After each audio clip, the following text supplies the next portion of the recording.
Yay! We are live. Welcome everybody to today's live stream podcast episode. So I was just saying to my guest Patricia today that I haven't sat down at my desk for about a week and a half. Yeah. Just because of some health challenges this week with my back. And I was sat at my computer desk for about an hour and a half yesterday, feeling like I'm winning in life. I'd sat down for an hour and a half without being crippled in pain. And now I'm sat here doing a wonderful podcast episode. So welcome to anybody who's listening live on my channels today. I'm really excited because I have a wonderful guest to introduce you all today, the lovely Patricia Lohan. Hey, Patricia. Hi, I'm excited to be here. Thank you so much. So Patricia is the creator of Powerhouse and the author of The Happy Home, which I have a copy of. Patricia posted me this book a few weeks ago. And Patricia and I met through a mastermind that we're both involved with. And we're hopefully, fingers crossed, going to be connecting and meeting up face to face in September. We're flying out as a collective group of female leaders in businesses to connect, collaborate, to really pioneer some change in the world. And we're all flying out to Necker Island in September. And the work that Patricia does is so incredibly inspiring. There's a huge link actually between the work that we do and the work that Patricia does, because what Patricia's focuses on is Feng Shui. You know, she is a Feng Shui expert. She's a healer and hugely passionate about supporting female entrepreneurs to grow their businesses and shape their lives in a way that creates manifestation, you know, that heals and clears and aligns everything that we do. So, Patricia, welcome to the podcast. How are you today? I'm doing great, thank you. I'm just excited. I'm so grateful that you've been enjoying my book, and I definitely think there's a huge synergy between our work, because it's really just around people living their best lives and creating their best lives. So it's all about their mental, emotional, and their physical environment. Yeah, so let's dive straight into this. So Sure. I'm really curious about, I don't even know if I'm pronouncing it correctly. Is it Feng Shui? Is that right? So the way I say it is Feng Shui, and that's how I've been taught. But you know what? For me, I don't really mind how you say it. I'm much more passionate about implementation than actual pronunciation. So that's a good start. Definitely don't worry about that. And I think that sometimes I'm like, God, I wish sometimes it wasn't such a kind of bizarre words that people get, she's going to tell me to throw everything out, and this is the wrong house, I'll have to move. So sometimes it comes with this little bit of intrepidation. I'm like, what's she going to say to me about my house? And don't worry, I don't go to people's houses and to tell them to move or get rid of loads of stuff. It's much more about the energy. So let's talk about that then. So if you were describing your work, so this work around energy and Feng Shui, how would you describe the impact that has if we were to explore that in our homes? Yeah, for sure. So how I often describe Feng Shui, and there's two kind of descriptors. First of all, is Feng Shui is acupuncture for your home. So when we start thinking about that, we think of just like acupuncture for ourselves. It brings us into energetic balance. It helps us release any blocks, anything that's going on, stagnation in our physical bodies. And every single part of our body has a different function. So the same goes for Feng Shui in our homes. So if you're thinking about acupuncture for your home, you're like, well, every room, every area has its own job. So it's reflecting different parts of our body. It's reflecting different parts of our family, but it's also reflecting different parts of our life. So our family, our community, our finances. So that's a really big part now of just the idea that each part of your home is reflecting a different part of your life and impacting it. So if it's there, it's great, but it may not be missing. The shape of the building matters, the age of the building. And Feng Shui is very unique. And I've had this conversation with many acupuncturists and 5-element practitioners over the years, because, they would say if someone came to me with a cold, or they came to them with some issue, they could treat two different clients differently.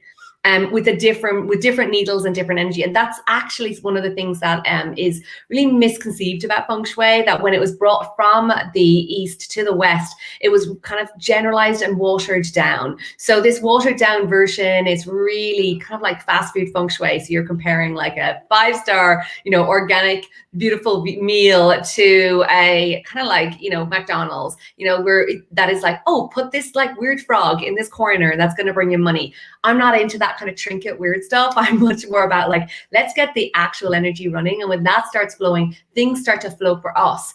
And because it's actually just a mirror of what's going on for us in our lives. So it's very fascinating. When we talk about the impact, like, so when I first implemented Feng Shui in my home, within a couple of weeks, we'd had like a 6-figure windfall. I started getting loads of media exposure, and my husband had, he wasn't my husband at the time, but he'd had some financial challenges the previous year. And basically the company he'd been working for had not paid him for 6 months, and he got all the money. So it was kind of like, whoa, what is going on? Oh, yeah. It was pretty massive, and everyone was like, what's just happened to your life, and we're like, well, it's the Feng Shui. Now, I'd been into Feng Shui since I was 15. I got my first books on it, but when I kind of went from that energy of the kind of basic, like, the little basic things that we know, keep your toilet seat down, to actually implementing and get that energy running, it really unlocked a lot of flow and a lot of abundance in our lives. So hold on. Whether you have the toilet seat up or down, that makes a difference, is it?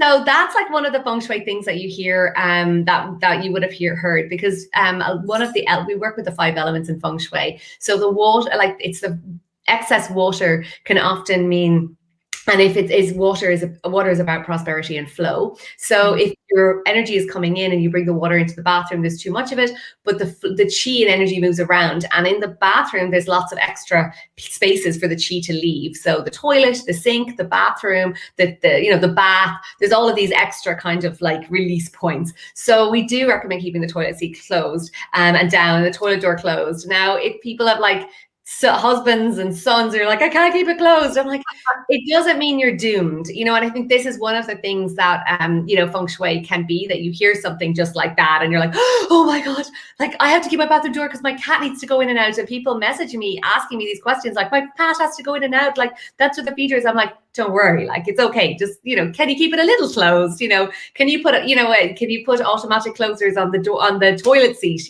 what are the things you could do, but there's so many more aspects and layers to it that can really bring the flow into your house, and not like, we just don't want it escaping. That's actually one of the main things. We want to hold it in your house, we want to bring in all the good stuff and allow yourself to flourish and thrive, because Feng Shui originally was known, and when you translate it into English, it means good health, which is all about, we really want health, and good harvest. So this is an ancient practice, and you reap the seeds that you sow. So that harvest is really the prosperity side. And in China, it's very much around the prosperity and the money side. But if we don't have good health, how can we make a living? You've just had a week of like, I can't sit on my desk, I can't sit, like, that health piece is so important.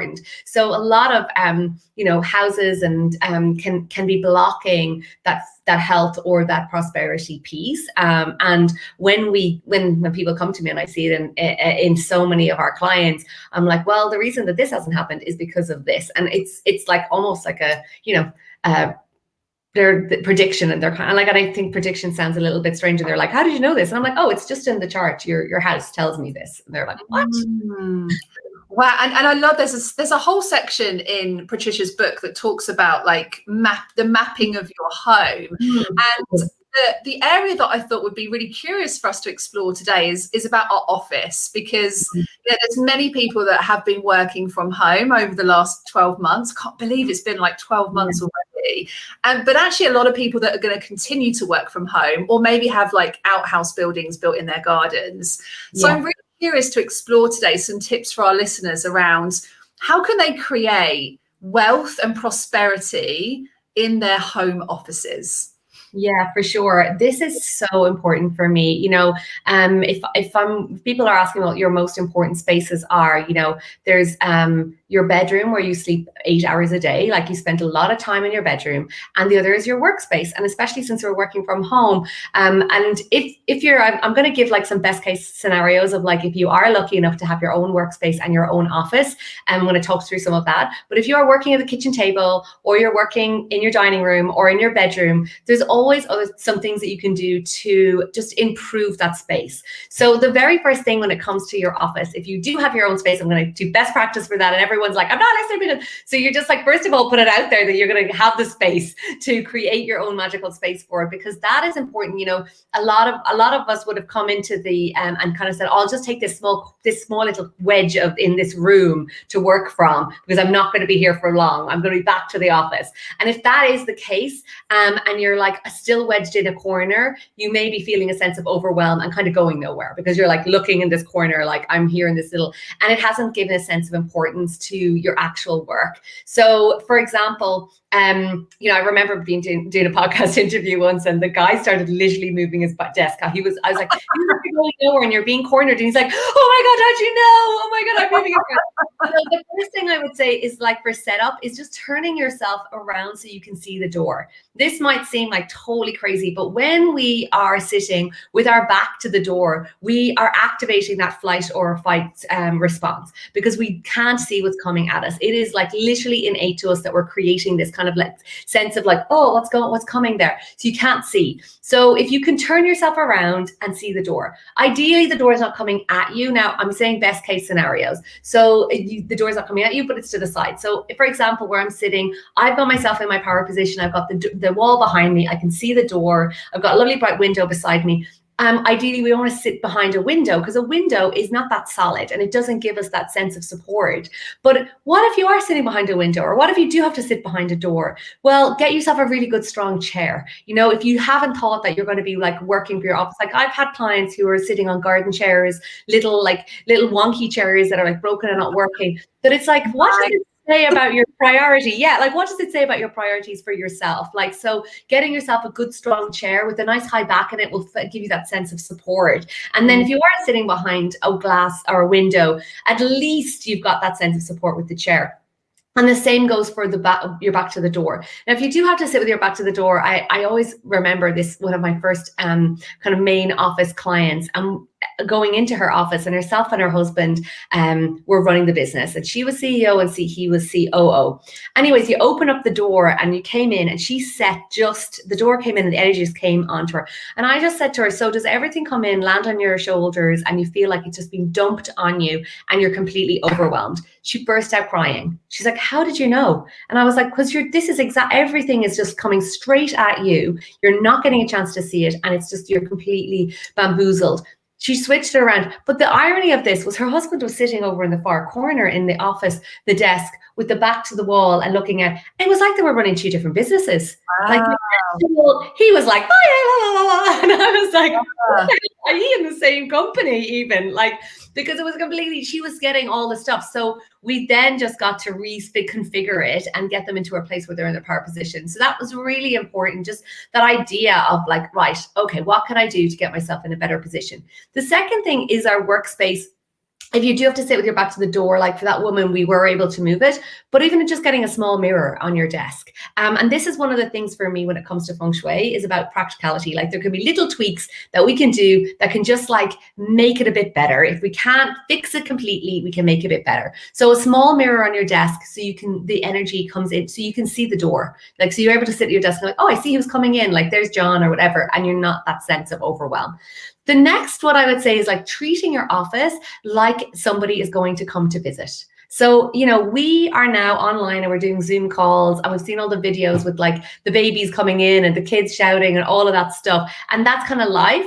But what if you have a client? What if you were going to have a client visit? What if your boss was coming? Like, what would you want your business, your office to look like? And start thinking it from that place, because when you're sitting here, we're calling in new clients, we're doing our creative work, we're doing all of our stuff. And if it has things in it that are not aligned with our business, it can really be blocking our attention and actually creating this distracted energy. So I remember working with a client years ago, and her office, she was sitting with her back. We moved her, reconfigured her desk, but like when she sat at her desk, she could just see all these books, but they were all books of cordon bleu cookbooks that she'd had when she had trained as a cordon bleu chef.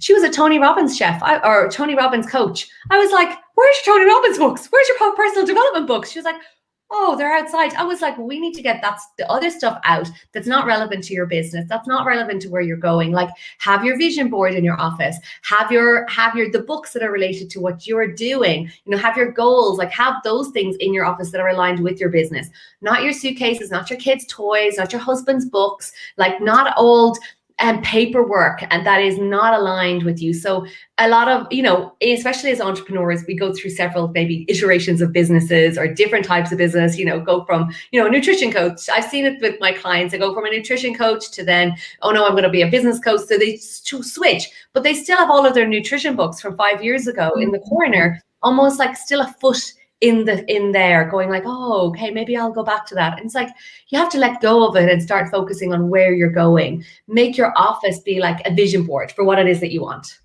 And do you know what I love about this is, as you're talking, first of all, I'm sitting here like, my desk is like I'm in like a corner booth like this. And I've got a window right in front of me, and I've got a door to the left, and then I've also got a door to the right, which I can't actually see. So I can see this door, but I can't see this door. So I'm kind of thinking, okay, how can I maybe adjust that slightly? But then around me here, like I've got my vision board up here. I've got books like all stacked in a nice line, and they're all color coordinated, of course. And then I've got like even things like magazines. Like I've got magazines that I've been featured in. I've got items that remind me of the work that I do. I've got crystals and awards that I've won. Just to kind of remind me about what is my vision, what is my mission in the world, what am I here to do? And also, surrounding myself with things that make me feel good about the work that I have done and the successes that I've created. But what I was also thinking is that when you were talking there about like decluttering and not keeping things that remind you of almost the past sometimes, that letting go process is so important. And we talk about this in our work, our financial past can govern a lot of decisions that we make because of this kind of bag of beliefs that we carry over our shoulder. And some of those beliefs can be super helpful, like can really serve us to help us to grow prosperity and wealth. But some of those belief bags don't, and they self-sabotage us and they stop us from having the life that we want to create. And this is what I love about the synergy here between, it's almost like that Marie Kondo, decluttering, getting rid of things, creating space, because if there's no space to grow, how can you expect to grow your business if there's no space to be able to do that? Yeah, for sure. And like for me, I have seen so many clients that we would look in their offices and be like, looking at in the cupboards and be like, what is all this stuff? And it's like, oh, that's paperwork from this client that I didn't like. I'm like, get rid of it, like, and people would say to me, I'm a big fan of Marie Kondo. She's done an amazing work about like awareness around the home, but I don't fold my knickers like in. I am not a naturally tidy person. Like I just put my hand up to that. That's not me. I'm not naturally tidy. My husband is constantly picking stuff up after me. It's like, So what I would say to you, and that's also just so like, it's not about having this perfect house. I've worked on multi-million-dollar beautiful homes that are interior designed to the like 900th degree, and they're really bad feng shui.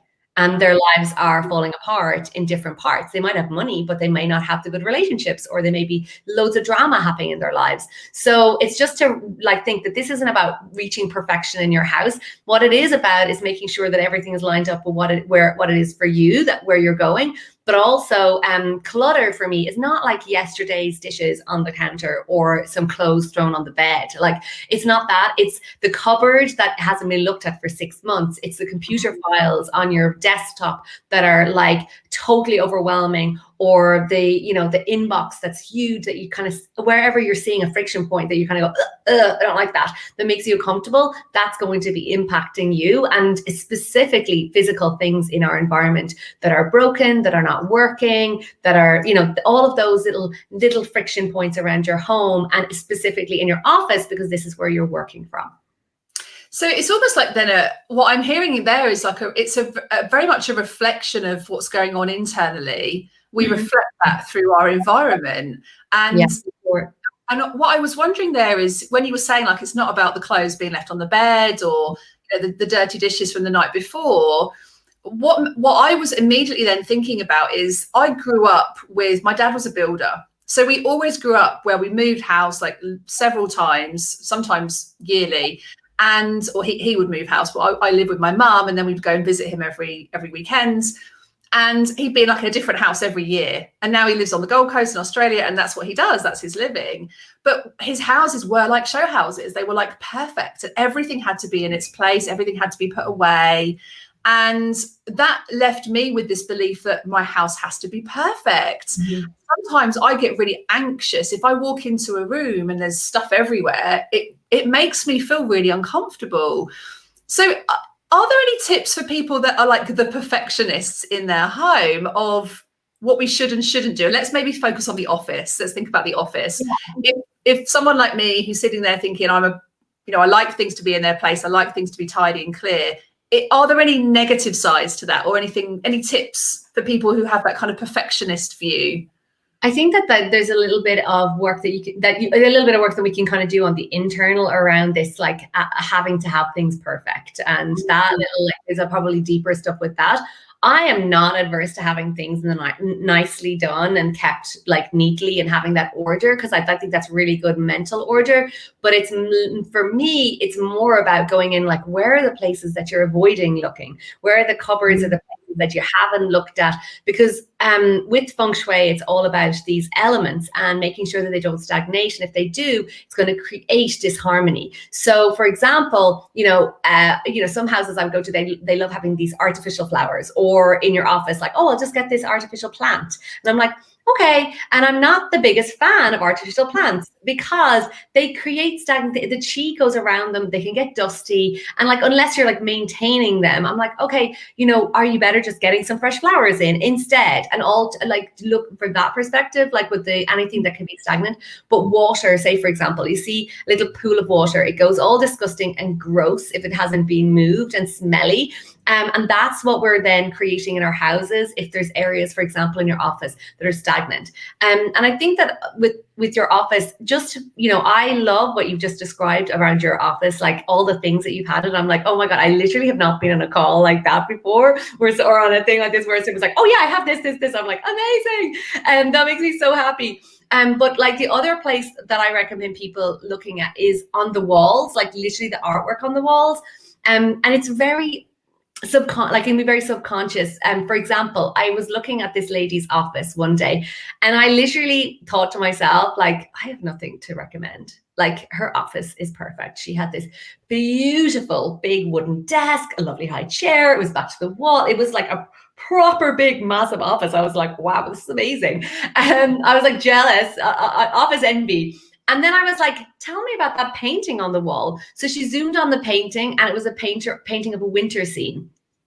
And I was like, well, winter, like just think about the energy of winter. Winter is snow. It is actually death time. It's hibernation.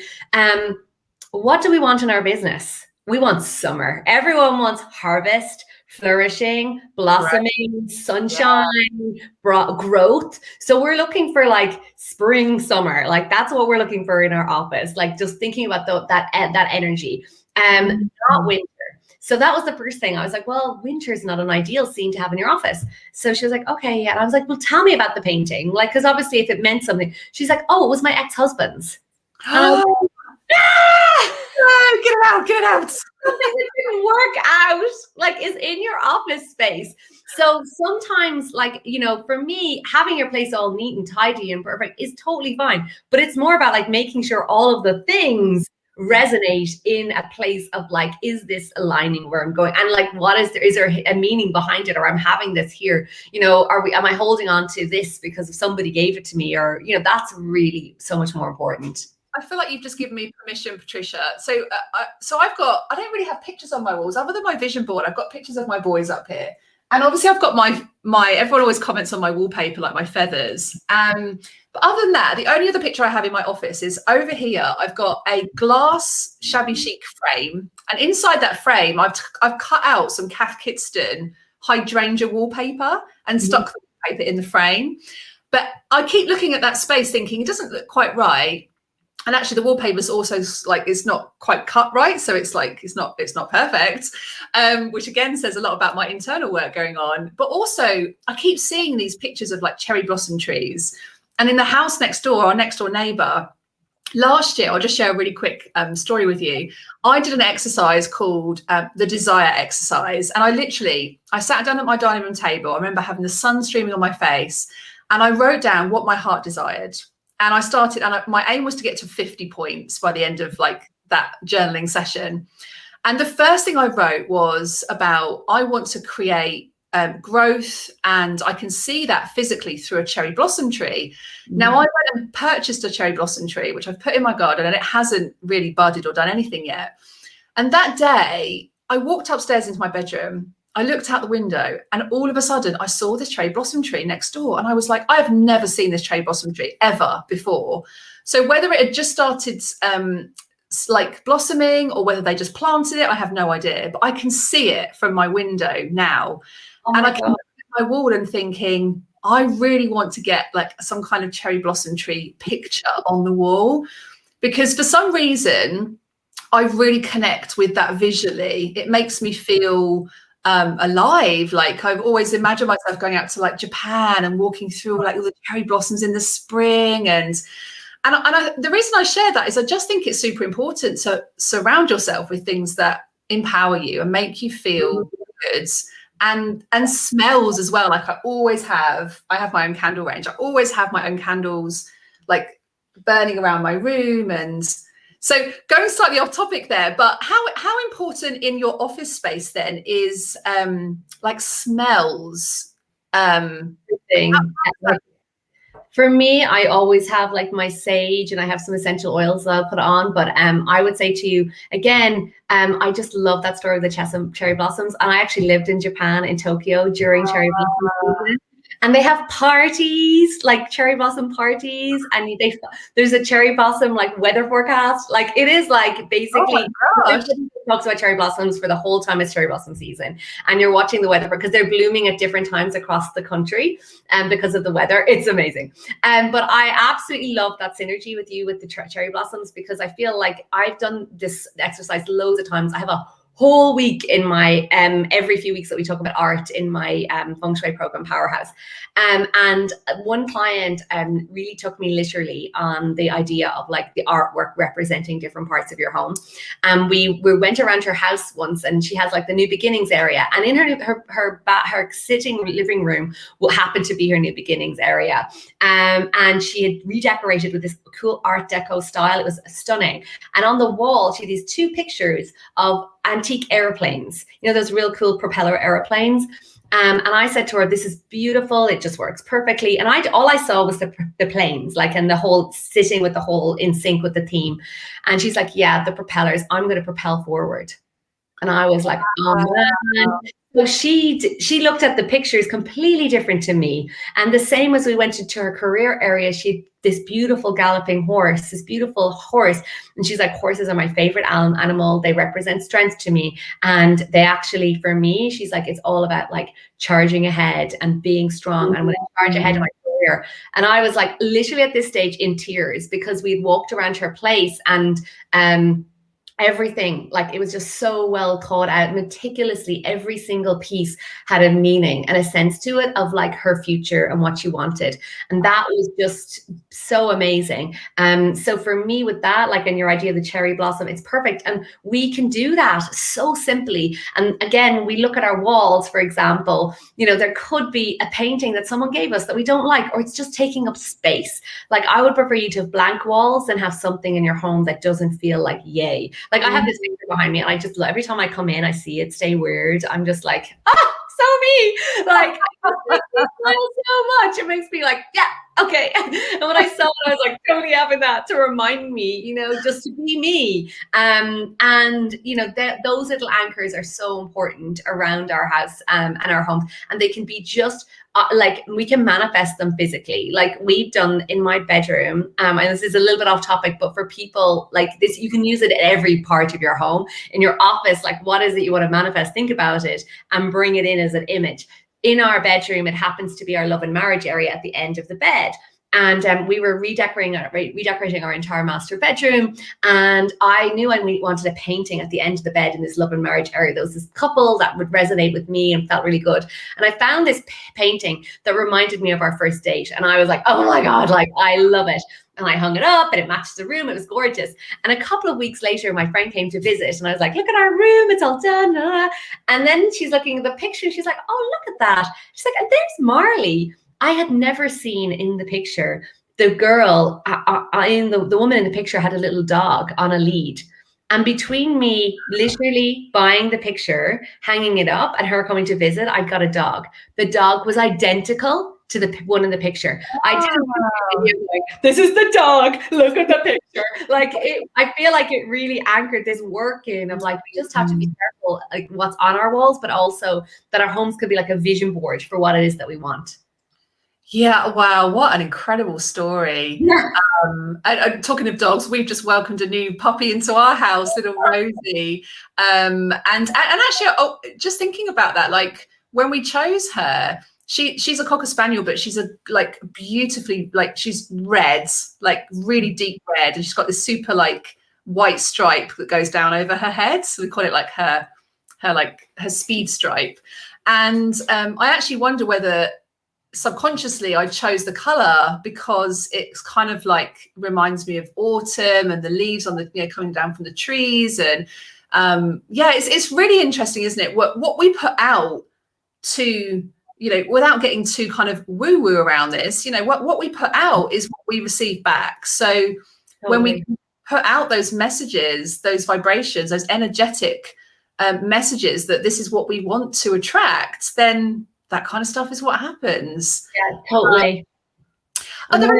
From an office perspective, Patricia, then, so we talked about the door, the chair, your desk, your artwork, and then for people who are sitting at, if you're in the bedroom or if you're sitting at the living room table, one of the big things is just like creating boundaries with this. So if you are finishing working at the kitchen table, clear everything off before you start your day of work. Get yourself like a box that you put everything away, like put out table mats after you've set up, like after your day. Get yourself a different chair, like make it feel different. Like I have a client who's in America. She's a small studio apartment that you literally can hardly swing a cat in. She basically switches her entire house from like living room office to beautiful bedroom sanctuary every day, because it's like it has to create this boundary. And this is something we worked on really closely. So it's for those working at home, definitely clear everything off. If you do work from home, get a closed sign or an off sign and hang it on your door when you're leaving the office. Again, that just helps you create this balance between work and play, and like an off, a family time, and an off time to work time. Like it really does work. And then the other thing for someone to say, for example, if you're in your bedroom, if you do have to work in your bedroom, like make sure you cover the desk at night, or you put everything away and like put something different there. Like you want to create that sense of boundary in your bedroom as well. Like, so it's not going to be ideal, but you just do your best, like definitely put everything away and set it up, or put a shawl over it at nighttime would be a really big thing. And then with your actual office itself, for me, it's just making sure that if you were to just switch it and just imagine if your boss was coming, or if you had a client coming, like how would you want it to be? If you owned a dress shop, if that was your business, the dress shop, how would you want it to look when they walk in? That will change your whole perception of your office, and prioritizing that space, because it's one of those things that we kind of like, oh, it's fine, I could just work from this little place. And like, what are you saying to the universe? Like, you're not saying, I'm the boss, I deserve space, I deserve a space that really inspires me. And that's a really big thing. And I've seen with a lot of women where they'll just take like the smallest, tiniest little cube room, or an afterthought of a room or a space, where you're like, hang on a minute, if you want to really start to create good income and create a business that you're serious about, you have to be serious about the space as well. Yeah, I love the closed sign. Yeah. I have one of those on my phone as well that just kind of goes lockdown. You can no longer use your phone. There's some great tips there. Like, this is such an interesting subject. And for any of you listening on the podcast today or listening to us on our live stream, Patricia's coming into our Money Circle membership in April to do a really deep dive masterclass with us. So if you're curious to learn more about this, then come and join us in the Money Circle. We are currently open now for some spaces. But also, Patricia, I know that you've got a program that you're launching next month, and tell us a little bit about where we can find out some information about your work. Yeah, for sure. So I do a series of online trainings where I'll teach you all about activating prosperity in your home. And that leads into my Powerhouse program. So my Powerhouse program is an online program, which is feng shuiing your home, but also it is more than that because it's a personal deep dive into your home. So we actually create personal reports for all of our clients as being part of a community, which is really magical. And I do a series of video trainings and they'll be available really soon, but I have a guide that people can get access to get started before that, which is going to be at patricialohan.com/money. Great, and we'll pop a link to that in the show notes. And actually, by the time this goes live on the podcast, we may even have some other information to share with you as well about Patricia's program. So we'll pop that into the show notes if you're listening on the podcast today. Well, I feel like I could talk for such a long time.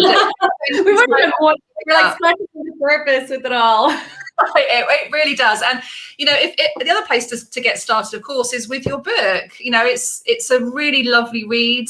In fact, my husband even picked it up, and he never picks up my books, which is something, because I was talking to him about like the floor plans and the family relationship areas of the home, and it's a really great read. So that's The Happy Home by Patricia Lohan. So make sure you go and grab a copy on Amazon. I totally forget. I'm just like, oh yeah, I do have that. People are like, oh yeah. Oh, well, thank you so much for your time today, Patricia. And thank you guys for listening. And we'll see you all again very soon. Take care, guys. Bye.